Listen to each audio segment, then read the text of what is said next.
Welcome back to another episode of Peeping Ballers. Today we're going to have the Euro 2024 Ultimate Quarterfinal prediction video. What a tournament it's been, guys. We've had lots of high anxiety drama moments, and now we're going to have an amazing set of quarterfinal matches. Let's get right into it and check out the bracket. Here we go. The first game on tap is Spain versus Germany. España taking on Deutschland on Friday in Stuttgart. Guys, this is going to be the game of the tournament. As you can see, I'm a big fan of the German national team. I have been since the 2002 World Cup, and Oliver Kahn put on that King Titan performance. I've been really happy as a fan of the German team because they've kind of reinvented themselves after a really dark period between 2018 to 2022. Julian Nagelsmann has done a fantastic job revamping this team, taking out a lot of deadwood. You all know about Toni Kroos. You all know about Jamal Musiala. You already know about Florian Wirtz. But what you don't know is unsung heroes like Robert Andrich, Jonathan Tah in defense. These guys who are playing very well for Xabi Alonso at Leverkusen and have carried that form into this tournament. You got the left backs, Maximilian Mittelstadt at Stuttgart and David Raum at Leipzig. Two very different left backs, one more defensive, one more attacking, but it gave Nagelsmann that versatility to rotate during certain matches and give Germany enough depth to overcome the opponents they've been playing. Now, one problem with the German attack I still have is the fact that Kai Havertz is starting as the number 9. I liked some of Kai's movements against Denmark, and I'll admit he had a lot of golden opportunities. The problem is he didn't finish any of them. He's had 2 goals in the tournament. All of them have been penalties. And while I really like Kai Havertz as a player, I worry about him in big high-pressure moments and wonder if he's a bit too erratic. Because in a game this close, you're going to have to finish, or the Spanish are going to punish you. In addition, the Spanish like to play in a back 4, not a back 3. So you're going to need maybe, I think, a traditional number 9, a battering ram, Nicholas Füllkrug, occupying Laporte and Lenormand in the center of that defense. But I still think Nagelsmann's going to be stubborn and start Havertz, which could lead to Germany's downfall. But in terms of the wing players, I know Florian Wirtz was dropped against Denmark. I would still drop him against Spain just because Spain like to press really high up the pitch. And when you press that high, you're going to need a pacey winger, at least one pacey winger on the field in Leroy Sané to exploit those spaces. I know Sané is also a bit of an erratic player. Sometimes he makes some of the dumbest decisions I've ever seen on the ball. Yet he still gives you a little more directness than Florian Wirtz, which is why I think I would start Sané on the right and Musiala on the left, Gundogan in the middle as the 10, and Nicholas Füllkrug as the 9. Unfortunately, I don't think Nagelsmann's going to do that. I think he'll start Havertz as the 9 and keep Sané on the right. You have to see how it works out. You're going to have to watch is Spain's wingers against Germany's fullbacks. Joshua Kimmich will probably start at right back. I guess given recent form, David Raum will start at left back. Now, while I like Raum as an attacking fullback, he's not very good defensively and quite suspect. It's going to be tough watching Nico Williams and Yamin Lamal run against Kimmich and Raum just because both of them can be suspect defensively. They're going to really have to watch that matchup and hope they don't get burned. If they get burned one too many times, Spain will score too many goals and win this match. But another matchup I'm curious about is Rodri versus Toni Kroos in midfield. Whoever has the better game will probably be the winning side. I think Rodri's been excellent in this tournament. Toni Kroos has kind of been a little more quiet recently, especially against Denmark and Switzerland. He's going to have to turn up another notch against the Spanish or else Germany are going home. The Spanish side, what can you say? I honestly, guys, I don't like this. I say this is kind of a joke, but I really do not like the Spanish national team. Not because they're bad or they're trash, but because they won so much in my lifetime. From that period from 2008 to 2012, that team was practically unstoppable. But I didn't like the way they play. Tiki-taka possession, death by 1,000 cuts, wear out the opposition, find one little space and score, and then win by a score of 1-0, 2-0, right? It just wasn't fun to watch. And while you give them the respect they deserve because they deserve to win those trophies, you really hope that somebody would knock them off with more attacking football. And I was delighted when I saw the Dutch demolish them at the 2014 World Cup by a score of 5-1. This Spanish team, unfortunately, this new team, is not a typical tiki-taka machine. It's a lot more vertical, a lot more direct, a lot more attacking. And again, that has a lot to do with the young talents, Lamal and Williams. It's just an excellent team from top to bottom with no real weaknesses, except maybe in goal with Unai Simon, prone to some very dumb decisions, especially with his feet. And also, I think there's a bit of a weakness there in the center back pairing that they haven't been tested yet. But besides that, you can't really say Spain has had a huge weakness in this tournament. They've been quite impressive, quite dominant in most of their games. And honestly, they should be the favorite for this game. And a part of the reason they should be a favorite is because Germany actually does not have a very good recent record against Spain. They were knocked out by the Spanish in 2008 and 2010. However, one note I would like to say, in 2008 and 2010, the Spanish did get a bit lucky, and let me explain why. At the 2008 European Championship Finals, the referee missed a headbutt from David Silva, I believe, on Lucas Podolski, which should have been a straight red card. Spain would have been down to 10 men at the time, and who knows what would have happened in that game.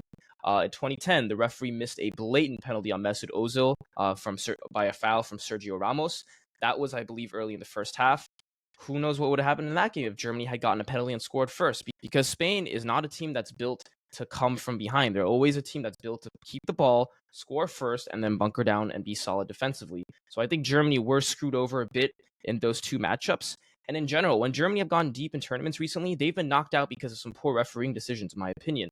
At the 2016 European Championship against France in that semifinal, Nicola Rizzoli was an absolute disgrace. He missed at least two penalties for Germany that were not called.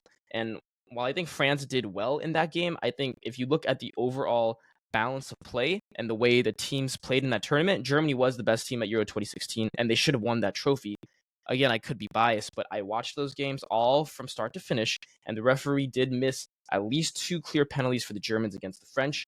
Nowadays, we have VAR, which means that if the Spanish make a mistake like they did in 08 and 010, the Germans are going to exploit that because now the referee just can't make a mistake and wave it off. They're going to have to watch it on replay, which is why I think this is going to be a close game. I think it's going to be maybe a 4 or 5 goal thriller. If you ask me to predict this match, guys, my heart says Germany because they're playing at home, and I really believe in this German summer miracle of revitalization. But objectively speaking, the Spanish do have the better team. I think from top to bottom, they're a lot more stable defensively and up front. Germany a little too erratic for me, and I think it'll be a fun game, but I think Spain will probably just edge this one either by a score of 2-1 or 3-2.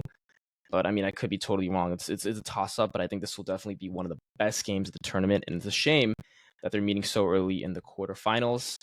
It's going to be a pain watching Spain beat Germany again, and I hope it doesn't happen, but my analytical side says that's probably what's going to happen. All right, and the next game on the bracket, we got Portugal versus France. This is going to be another banger, guys. And I don't mean a banger in terms of the goals scored. I just mean a banger in terms of the prestige and name value. Neither one of these teams, France and Portugal, have played that well in this tournament. I think Portugal maybe played pretty well in their first group stage game. Since then, they've been a little kind of coming down a bit. Cristiano Ronaldo, I hate to say it, is getting chances, but he's not finishing. The dude seems to be really snake bit, and part of it I think has to do with age and his instincts not being as sharp as they once were. I think it's clear that this should probably be his last international tournament.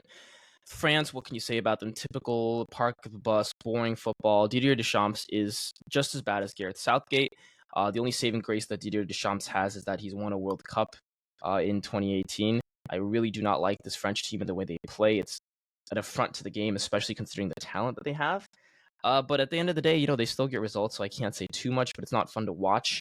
I believe France will continue to play the way they've been, suffocating, boring ball. The French haven't scored a single goal from open play in this tournament. They've had one penalty against Poland and 2 own goals, I believe. They've been horrendous to watch, and I really hope Portugal beats them, but I don't trust this Portuguese team, and I believe France will advance to the semis. Next matchup, you get the Netherlands against Turkey. Ooh, that's going to be a fun one, guys. And this is probably one of those matchups that most people won't watch, but they should because it's going to be amazing. The Netherlands look great against Romania.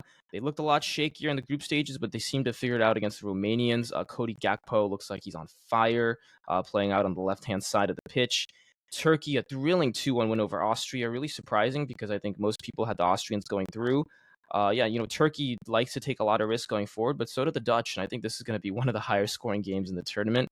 Man, if you ask me to predict this one, it's going to be tough, but I'm going to give respect to the Dutch and kind of their pedigree in these kinds of competitions. I think it's going to be a thriller. I got the Netherlands winning by a score of 3-2 in this game. But again, this is one that could go either way. I've really been impressed with Turkey's fighting spirit in this tournament. Demiral with a brace. A center back having 2 goals in a knockout stage game is just incredible. And hope for Jason that Turkey wins, but I got the Dutch going through. And the next match on the docket, England and Switzerland. Okay, now this is where Gareth Southgate, in my opinion, finally gets his comeuppance. Switzerland, led by Murat Yakin, have been one of the better teams in this competition. In fact, now they're my dark horse pick to win it. They've been organized, tactically astute. They have a good team spirit, and they like getting forward. everything that England is not, Switzerland is. I don't care about the name values of these English players. I don't care about what clubs they play at. I don't care how famous they are. I don't care how many followers they have on Instagram. This English team has been a total and utter disgrace. One of the worst teams I've ever seen in recent memory. You know what? England is on that 2023 South Korea arc at the Asian Cup where South Korea played horribly in the knockout rounds, but they got bailed out by lucky last minute goals and penalties and free kicks.